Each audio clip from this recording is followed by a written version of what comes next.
உலகெங்கும் வாழும் என் அன்பு தாய் தமிழ் உறவுகளுக்கு என் அன்பார்ந்த வணக்கங்கள்.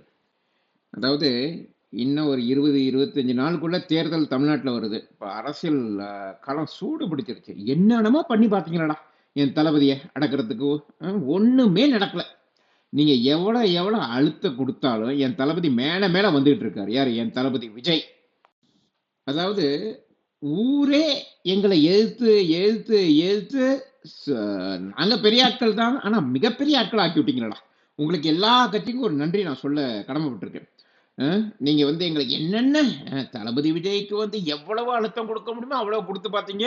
ஆனா கடைசியில எல்லாம் உங்களுக்கு ரிவீட் அடிக்கிற மாதிரி போயிட்டு. அதாவது ஒருத்தன் 10 பேரை எதிர்த்தா அவன் வீரன்.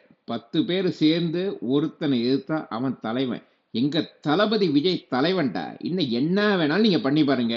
நாங்க அடங்கவே மாட்டோம். எங்களெல்லாம் கண்ட்ரோல் பண்றதுக்குன்னா நீங்களாம் யாரு தம்பி?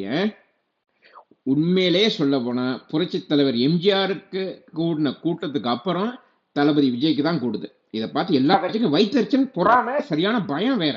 ஏன்னா எங்க தளபதியை பேசாம அவங்களுக்கு இருக்க முடியல. ஏதாச்சும் ஒரு ரூபத்துல ஏதாச்சும் சொல்லணும் எங்களை பத்தி. ஆனா சொன்னாலும் நாங்க இதாயிடுறோம், மவுஸ் ஆயிடுறோம். அப்ப சொல்லவும் முடியல, மெல்லவும் முடியல, வயிற்றுச்சல்ல உட்காந்துருங்க.